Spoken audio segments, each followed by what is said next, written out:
Et de retour sur les ondes de Radio Mojo 94.00. On est toujours en direct du Knust Festival. Et je reçois de nouveau le collectif label Olive Noire qui vient nous... Comment tu dis ? La collaborative Olive Noire qui vient nous présenter, eh bien, c'est le 3e volet, c'est ça ?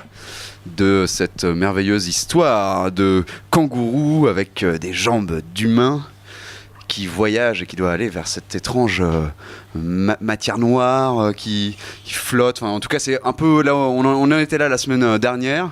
Et voilà, est-ce que je vous laisse peut-être vous présenter un peu et puis après nous parler de ce qui s'est passé cette semaine. Qui veut commencer ? C'est moi. Ok. Pas de blanc. Pas de blanc. Moi, mon nom c'est Balthazar. Je suis sur le projet aussi Space Hopper avec Maxime et Noé. Qu'est-ce que je pourrais dire ? D'habitude, j'ai plutôt une pratique de dessin et de photographie. Et là, je suis plus du côté de la barrière de l'organisation et de l'accueil des artistes en résidence sur ce projet. Donc, on va dire que ça me change un peu, mais c'est très chouette. Et voilà, je vois pas trop quoi dire d'autre par rapport à moi. Oui, peut-être un petit tour de table juste de présentation. On va juste présenter un peu chacun. Noé.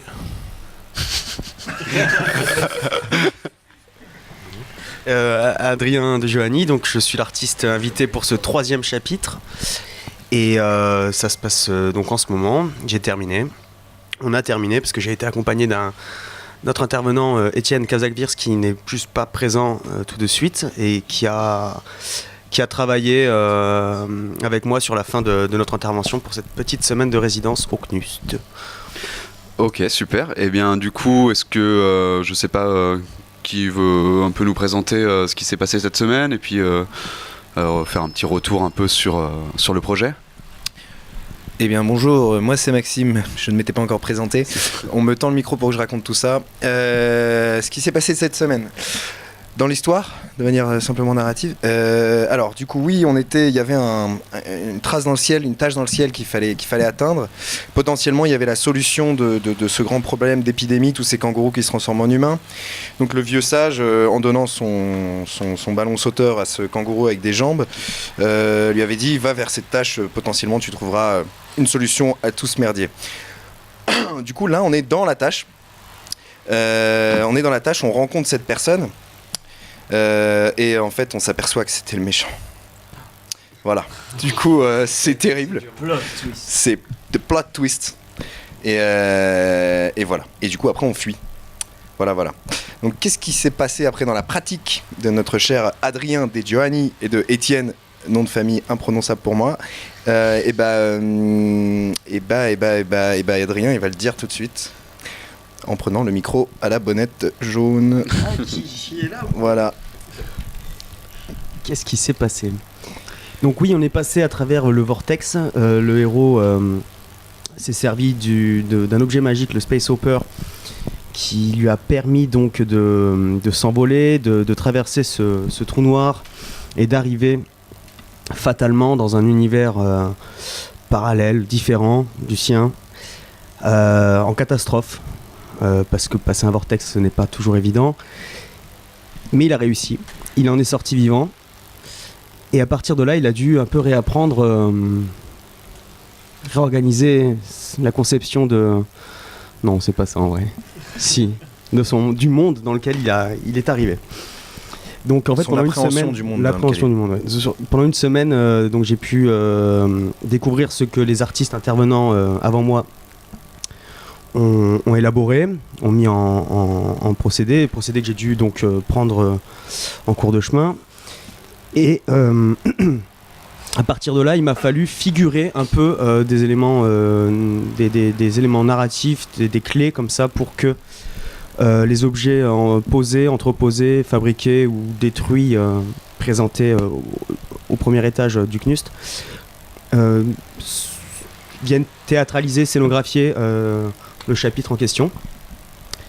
Donc le héros, je disais, est arrivé en catastrophe. La nacelle, le Space Hopper, n'est pas détruit mais démembré. Ce monde dans lequel il est n'est pas le sien. Un personnage très important qui était censé être le sauveur a été rencontré par notre héros. Sauf que c'est un méchant. Il apprend à ce moment-là que c'est lui qui a créé le chaos dans son monde, lui qui a désordonné, qui a ordonné sa mutation, qui l'a rendu mi-humain de ses jambes. Et à partir de là, donc tout ça est signifié figuré par l'intervention d'Étienne qui lui avait ce rôle-là, le méchant. Une bande sonore de son... Donc Étienne est artiste plasticien mais aussi compositeur musicien. Une bande sonore plutôt dark, jazzy et électro. Figure la parole du méchant, sa personne. Concernant le space opera, élément important de cette histoire, notre héros apprend que ce n'est pas juste un objet magique. J'ai décidé de lui apporter une sorte d'autres capacités en fait ça devient presque un personnage, c'est-à-dire que ce n'est plus un objet, c'est une entité qui a une parole maintenant. Je lui ai influé du son, je me suis inspiré de ses propres caractéristiques sonores, j'ai capté les bruits de rebondissement de cet objet-là, les ai travaillés et les ai remis avec un système très simple de speaker. Donc j'invite tout le monde à aller voir, la pièce sera un peu plus parlant. Donc voilà, notre héros se retrouve face à une fuite qui lui est obligée, c'est-à-dire qu'en fait il va devoir retourner dans son monde, j'imagine. Je ne connais pas la suite des événements, j'ai pas eu droit aux autres chapitres. La suite des événements, elle va surtout être faite par le prochain intervenant en fait. Après, je pense qu'il est bien de dire maintenant, c'est que on est arrivé au début de la semaine et comme avec les autres artistes, on a donné à Adrien une série d'objectifs un peu auxquels il devait répondre. Et à partir de ça, il a créé ses pièces. Il nous a dit un peu ce que ça pouvait signifier. Et à partir de là, nous, on est revenu romancer un peu ça sous forme de texte parce que le but, c'est quand même à la fin de représenter un conte et une histoire. Et du coup, ce texte-là, plus le travail d'Adrien qui est archivé dans un ordinateur, servira aux prochains participants à continuer la sauce en fait. Du coup, comment ça s'est passé pour toi, Adrien, ce rapport-là, d'arriver dans un espace où il y a déjà une proposition qui a été faite, donc sur 2 semaines, il y a eu même 2 propositions, 2 actions dans le lieu. Comment toi, tu as réussi à dealer avec ça pour proposer quelque chose de nouveau, en termes plutôt pratiques, j'entends? Bah justement, j'ai dû mettre de côté certains réflexes de travail, en fait, parce qu'il y a quelque chose qui, de prime abord, vous le savez, m'intéressait pas tant que ça. C'est le rapport ludique dans l'élaboration d'une pièce, d'une œuvre ou dans la réflexion du moins. Et au fur et à mesure découvrir donc déjà l'espace qui est le Knust en ce moment, à moitié délabré, à moitié vivant, à moitié sympathique, c'est-à-dire qu'on est toujours dans un entre-deux, je trouve, dans ce genre de lieu. M'a permis petit à petit de me construire personnellement sur cette semaine, c'est-à-dire grossièrement faire en sorte que je me sente chez moi pour ce temps de résidence et donc s'acclimater à tout ça. Donc, la première journée a été assez simple, il m'a fallu mettre de l'ordre dans ce que les autres artistes ont fait avant pour avoir une vision un peu plus horizontale et non pas justement me dire que là de manière verticale c'est à mon tour. Là j'ai tout aplani et petit à petit en récupérant les indications de l'histoire en fait que m'ont donné Maxime, Noé et Balthazar, il m'a fallu figurer tout ça tout en faisant en sorte que une certaine esthétique, une façon de travailler me reviennent petit à petit.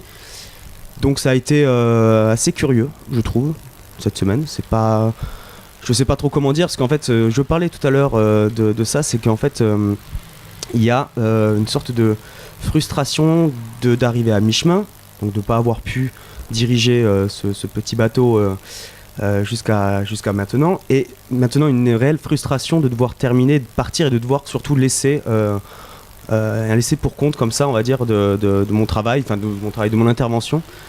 Il y a une certaine gêne à se demander qu'est-ce que ça va devenir, est-ce qu'ils vont tout écraser, je ne sais pas ce qui va vraiment se passer, mais ça c'est assez particulier. On parlait de ce qui est éphémère. Et en fait, plus qu'une disparition de quoi que ce soit, c'est surtout ce changement d'état que je vais devoir subir malgré tout. Donc j'ai hâte en fait, de voir le week-end prochain ce qui s'est passé. Est-ce qu'il restera un peu de moi là-dedans ou pas du tout. Voilà, ça c'est des questions que je me pose vis-à-vis d'un produit comme ça qu'on laisse. Ça devient vraiment un objet, un obstacle pour le prochain. C'est comme ça que je l'ai rencontré il y a une semaine. Et j'ai hâte de voir comment lui va le considérer et se comporter vis-à-vis de tout ça. C'est ça qui est intéressant, ça implique un rapport assez particulier en fait aux pièces, puisque déjà toi tu utilises des matériaux qui ont été amenés aussi par d'autres artistes au fur et à mesure des semaines, et en même temps il y a aussi cette idée de construire ensemble quelque chose sans forcément communiquer, mais vous communiquez quand même à travers ces pièces que vous gardez, et c'est comment dire, cette espèce de langage en fait, un plastique que vous réutilisez, que vous remodelez à chaque fois en fonction des sensibilités artistiques que vous avez. Comment vous, en tant qu'organisateur Olive Noire, Space Hopper, comment vous avez créé ce projet? Pourquoi en fait avoir eu cette envie-là de créer cette histoire? Qu'est-ce qui vous a inspiré? Après, je pense qu'il y a un côté qui nous a tous bien amusés aussi à un moment de la création du projet. En fait, à la base, on est parti vraiment d'un schéma narratif assez classique qui s'appelle le héros aux mille et un visages et qui peut s'appliquer à plein de blockbusters, plein de films. En fait, c'est genre à tel moment il va y avoir l'introduction, à tel moment il va y avoir le climax, à tel moment, voilà. C'est ça. Et nous, une fois qu'on a su qu'on était accepté dans ce festival et qu'on en connaissait un peu la durée, on a découpé ce schéma en plusieurs parties, semaine par semaine. On l'a divisé en chapitres, on a donné des titres à ces chapitres, et là on s'est posé la question, ok, dans tous les potes qu'on connaît, qui on verrait bien à tel ou tel moment de l'histoire. Donc il y a déjà un choix à partir de là de telle pratique collerait bien un peu à tel moment. Et par exemple, là tu disais mettre de l'ordre, aplanir, etc. Les deux qui avaient juste avant toi, donc John et Guillaume, eux on va dire qu'ils ont une pratique assez brute. Ils savaient que c'était Adrien qui allait venir après. Et comme ils se connaissent aussi, ils se sont vachement marrés à se dire ok, là on va foutre bien le bordel et on va voir comment il va réagir aussi, tu vois. Donc et c'est bien que tu aies pointé le côté ludique en fait, parce que je pense qu'il est super présent, et nous on aime bien qu'il y ait un côté assez narratif, mais c'est aussi beaucoup un prétexte pour avoir plein de gens et que ce soit un terrain de jeu ici, et voilà quoi. Ouais, moi sur le coup ça a été ça me sort un peu de mes carcans, parce que ouais, c'est pas vraiment comme ça que personnellement je travaille. En intimité, ce serait beaucoup plus quelque chose quelque chose d'un peu plus lisse et minimal. Donc là, je me suis retrouvé dans un monde en fait, hein, tout simplement. Hein, c'est votre objectif. Il y a un jeu de rôle là-dessus, donc d'où le rapport ludique. C'est à moi de réagir. C'est mon action. Donc effectivement, ils ont, je pense, anticipé dans l'écriture, parce qu'ils me connaissent, quelques attitudes ou habitudes que je pourrais avoir dans le travail. Et là-dessus, ça s'est fait assez simplement. Il a fallu juste se conditionner et se rendre compte que je n'étais qu'un élément. Ça, c'est très important. Il n'y a aucune prétention dans l'ensemble du projet, parce qu'en fait, on doit anticiper la venue du prochain, on doit se rappeler qu'on est arrivé après aussi. Donc là-dessus, c'est assez chouette, il y a quelque chose d'assez organisé, mais qui change de facette et de visage, voilà, donc toutes les semaines. Je sais pas si dans le public du CNUST, une personne a déjà eu l'occasion de faire ces 3 week-ends. Ce serait intéressant de votre côté, d'essayer de choper une personne, allez, une c'est déjà bien, qui pourrait faire l'analyse et une sorte de comment dire, pitch de ces 6 semaines d'histoire. Est-ce qu'il y a eu une cohérence? Ça, c'est vraiment pour nous, quitte à avoir un feedback après sur comment est-ce que l'élaboration s'est faite. Est-ce qu'il y a quelque chose de très lisible, littéral, ou au contraire c'est parti vraiment n'importe comment? Sachant que oui, on n'essaye pas d'être... Enfin, pardon, je veux dire, moi, sur le coup, il y a quelque chose d'assez figuratif pour qu'on tienne... que l'histoire se tienne, en fait, à travers le visiteur, se rende compte de ce qui se passe, ce qu'il a sous les yeux. Mais oui, à voir, voilà, est-ce que quelqu'un pourra nous retranscrire une sorte de On demandera aux fans. Aux fans, ouais, je pense. Ouais. Il y a une personne qu'on a vue depuis le début qui vient et qui devrait venir aujourd'hui. Donc si c'est le cas, on lui demandera de revenir et de nous faire un petit bilan. C'est pas con, on fera ça. C'est qui? Je sais plus son prénom. Noé, un petit mot. Non, Et ouais, ça peut être l'occasion aussi de l'inviter ici. Si vous voulez faire un retour ici aussi, ça peut être chouette. Et l'autre chose, enfin, ce que je trouve assez intéressant, c'est le rapport au texte aussi dans ce projet. Donc le texte est trouvable pour ceux qui viennent voir un peu l'exposition. Vous verrez, il y a un carnet dans lequel il y a justement ce texte-là. Alors ce texte, on en a déjà parlé un peu la dernière fois, mais c'est bien peut-être de revenir dessus. Comment il se construit parce qu'il y a une vraie cohérence quand on le lit, hein, c'est vraiment une histoire. Comment ça se construit entre donc toi, ta participation et vous, votre travail d'écriture, comment tout ça se cohabite? En fait, à la base, on était vraiment parti... à la base, on était vraiment parti sur un truc où c'est chaque participant qui allait vraiment écrire un texte à chaque fois à la fin de la semaine, et puis ça avançait. On s'est rendu compte que c'était compliqué, qu'une semaine ça fait court, qu'il y a déjà plein de réflexions à faire, et en fait assez naturellement on est parti plus sur un format où eux ils vont nous donner un peu les signifiants de chaque œuvre, et nous derrière on va écrire carrément ce texte assez romancé et le lier par une histoire en fait. Donc c'est un peu un jeu d'interprétation à plusieurs niveaux où eux ils vont interpréter les pièces des participants d'avant et le texte qu'on a écrit avant aussi, créer leurs propres pièces, les interpréter, puis à nous de les réinterpréter derrière pour faire une suite au texte, quoi. Voilà. D'ailleurs, enfin, je sais, c'est une proposition que je fais comme ça, mais ça serait super intéressant de le lire à la radio si à un moment ça vous botte aussi, peut-être à la toute fin. Je sais pas si c'est quelque chose qui est possible pour vous, qui pourrait. Moi, avec plaisir, surtout qu'en fait, pour l'instant, sans m'en rendre trop compte, en fait, j'ai commencé à. C'est moi qui le mets en page et tout, et puis j'ai commencé à mettre vraiment les dates et puis le nom des artistes au-dessus de chaque chapitre. Du coup, il y a un effet un peu d'entrée de journal de bord, quoi. Et ça pourrait être une forme qui est carrément lisible, je pense. En tout cas, en lisant, il y avait vraiment ce. Enfin, je trouve que le texte marcherait hyper bien. C'est vraiment une aventure en fait, qu'on lit. Et en tout cas, ça peut. Enfin, ce serait super intéressant de l'avoir en entier en objet lecture. Ce qui a été dit tout à l'heure entre nous, c'est que, enfin, surtout de votre côté, ça vous concerne, c'est un peu votre travail. C'est concernant les archives, donc c'est surtout des archives vidéo, du vrac. De capture de gestes artistiques et de passages donc à ce moment-là, mais petit à petit il y a quand même du sonore qui s'installe. Enfin, donc moi ça a été quand même mon travail à ce moment-là, ça a été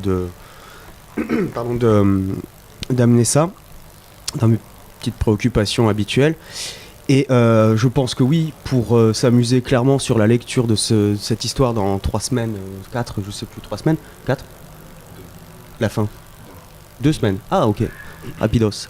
Une petite semaine de travail après celle-ci, donc peut-être dans 3 semaines. Oui, il y aurait une idée de je pense, en plus de la lecture, essayer de rendre, d'imager et de rendre physique ce monde de manière sonore, parce qu'il y a quand même beaucoup de matériaux qui ont été travaillés, enregistrés dans leurs caractéristiques sonores. Donc je sais pas si ça vous botte. Concernant la musique d'Étienne qui peut survenir. Si. Il y avait la musique du premier chapitre que Noé et moi on avait fait. Il y a la musique d'Étienne, effectivement, donc, qui est aussi un EP, un diptyque EP qui est sorti, qui est en preview aujourd'hui, qui sortira le 24. Et il y a, toi, le son du Space Hopper que tu as fait. La dernière semaine, on va avoir Danse Divine, King Baxter et Gaspard Aldelsen. Donc lui, il fait de la mise en scène, mais les deux autres font de la musique. Donc a priori, il y aura aussi une forme sonore. Peut-être que ça sera une forme sonore en affrontement avec ce méchant. Qui viendraient bousiller leur son en direct, j'en sais rien. Ça se trouve ils feront de la peinture ou ils colleront des bouts de scotch par terre, j'en sais rien du tout, mais c'est possible. Et je parlais la semaine dernière du coup de la forme finale. On n'a pas dans nos têtes la forme finale, mais potentiellement ça peut nous permettre de faire une expo avec des supports en fait, avec comme des produits finis en quelque sorte, quoi. Parce que ou une bande son parce que le lieu est très lié en fait à ce qui se passe dans l'espace. et puis à cette proposition de Space Opera artistique. Mais du coup, est-ce qu'elle pourrait aussi vivre en dehors de cet espace et en dehors de ce temps de festival? Vous avez, on en parlait justement de traces de documentation. Est-ce que tout ça va être un peu recueilli et créer une œuvre à part entière ou... Bah ouais, complètement. Pour le moment, on a tellement de pistes possibles en fait que on fait pas de réunion sur ça, mais clairement ça va. Ouais, ça infuse quoi.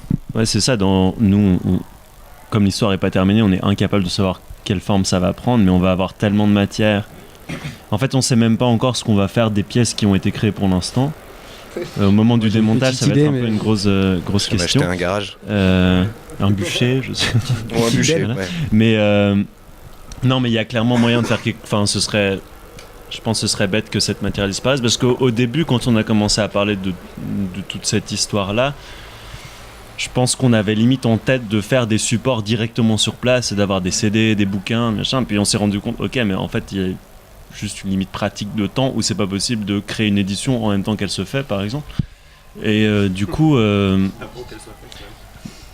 fait, l'idée ce serait de recueillir toute cette matière, et le fait qu'on ait passé tout notre temps à archiver, ça sert au jeu sur place en résidence, mais ça pourrait très bien servir à créer d'autres objets plus tard, quoi. Eh ben ouais, on se tiendra évidemment au courant de toute cette avancée. Enfin, j'invite vraiment tout le monde à venir sur le CNUST là et de passer. C'est donc juste au-dessus de l'accueil en fait, que vous pouvez trouver donc ce projet Space Opera. Et puis évidemment de revenir du coup chaque semaine pour voir l'évolution du projet. Pour trouver un peu vos infos, on se connecte toujours sur Olive Noire, c'est ça .co. Ouais, alors je l'ai donné la semaine dernière. On a des stickers qui sont arrivés, il y a le site dessus. Le site il est un peu buggé, il y a des petits problèmes, mais vous pouvez y aller quand même. Il y a de la matière, toutes les infos sont réelles, tout est vrai. Sinon, c'est sur Instagram, Olive Noire Record, il faut écrire. Sur Facebook, c'est pareil. Enfin, de toute façon, tu as tout mis et tu remettras. Je vais remettre, ouais. Et voilà. Et ça, c'est pour ce qui est d'Olive Noire, mais sinon, pour le projet en particulier, il y a aussi une autre dimension, c'est qu'on donne à chaque résident un téléphone qui est le même, qui reste pendant toute la durée du festival. Du coup, pour pouvoir garder une trace de toutes les photos, etc.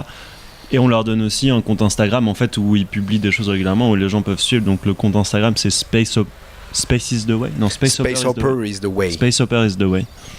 Ok, je mettrai ça. La dernière fois je l'avais pas mis. Je mettrai là dans les liens. J'ai vu que tu l'avais pas mis, ouais. Oupsie. Et Adrien, juste pour finir un peu toi tes actualités, donc après ce projet cette résidence qui est finie maintenant, toi comment on peut voir ton travail et est-ce qu'il est exposé en ce moment, quelles sont tes actualités? Non, l'actualité là donc immédiate, c'est que donc oui, effectivement j'ai terminé cette résidence. Mon travail est visible en tapant mon nom, donc Adrien De Giovanni, sur internet. Il y a mon site tout simplement qui permet de au mieux j'espère présenter les travaux précédents et passés. Prochainement j'attends des réponses. On est toujours dans ce cas-là où on envoie des dossiers, des candidatures, des appels à projets, j'attends des réponses. Certaines vont se faire, d'autres sont en latence. Début juillet, 2 semaines de résidence avec un collectif qui s'appelle La Poudre, ça va se passer à Cahors. Ils ont dégoté un temps de travail avec 5 autres artistes, donc on est 6 en tout. Donc 2 semaines de résidence là-bas, donc ça va être très curieux aussi parce que je connais quelques personnes, mais les autres c'est pas du tout le cas. Donc on va travailler ensemble sur 2 semaines pour une exposition en fin de cette résidence. Et ensuite l'actualité c'est que je me permets, je fais partie du collectif, collectif c'est un grand mot pour nous parce qu'on ne travaille pas vraiment ensemble, mais on a monté ensemble Grande Surface, qui est donc un lieu qui était, je dis parce qu'on a lâché les clés de ce lieu il y a quelques mois.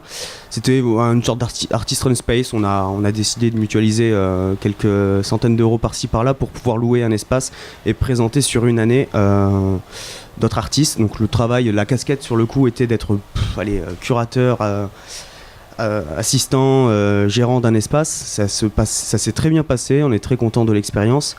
Et la suite, maintenant qu'on a plus ce lieu, c'est un peu le retour, c'est qu'on est invité par d'autres personnes, des gens qu'on a rencontrés ou qui nous ont rencontrés grâce à l'actualité de ce groupe. Et Bruxelles Gallery Weekend arrivera donc en septembre. On a reçu l'invitation pour le programme Off. L'invitation se fait donc justement avec Étienne Calzac-Virs, qui donc voilà aura son exposition dans le lieu qui nous accueille très, très sympathiquement, Kunstling. J'imagine que ça parle à certains. Donc voilà, ça c'est tout ce que je peux dire de sûr pour le moment. Et sinon ça continue à travailler. Et oui, mais ça, effectivement. De l'autre facette de mon travail, c'est donc un peu de composition et c'est pas un surnom, c'est plus le nom donné à un projet musical qui s'appelle Tect. Un deuxième album, plus que EP, en fait, est sur la fin et va bientôt sortir avant les vacances d'été. Et sur quel label, du coup ? Olive Noire. Ah, les fameux. En parlant d'Olive Noire, ce soir, il y a le projet Isabelle qui joue. Du coup, Maxime, est-ce que tu veux nous en parler un tout petit peu ? J'espérais que Noé en parle pour moi, mais j'en parlerai moi-même. Alors ce soir, du coup j'avais joué à l'ouverture, ça s'était hyper bien passé. Du coup je me suis dit tiens, on va refaire l'expérience, c'est top. Et donc voilà. Et du coup pardon. Nice. Sorry, bon, je suis obligé quand même de. Voilà, c'est la vérité. Vous aime. Quoi, ça va, voilà, c'est comme ça. Donc voilà, donc ce soir je vais jouer et ce soir vous pourrez voir la projection que m'a faite, le visuel et le travail scénographique qu'a fait William Eli-Joly, qui est une personne que j'ai rencontrée très récemment, qui est un programmeur en fait. Un développeur. Qui est un développeur et en fait il s'est mis à faire des vidéos sur des bases de génération 3D, des choses comme ça, des choses un peu algorithmiques, c'est assez intéressant. Voilà, du coup on a fait une petite install, on dirait une install un peu théâtrale, quoi. Ça sera assez scénique. Et voilà, donc je vais refaire un live qui durera 1h30 quoi. Voilà. Ok, super. Voilà. Qui commence à quelle heure ? Ça 20 commence à 21h. Il y a eu 21. un petit retard. Ok, ça va. Voilà. Isabelle, 21h, soyez présents. Soyez là. Du son, du visuel, de la sensation. Est-ce que vous avez encore une petite chose à dire ou une info à passer avant de rendre l'antenne ? Je propose qu'on clôture l'émission avec un petit mot de Noé quand même. Noé ? Oui, c'était bien.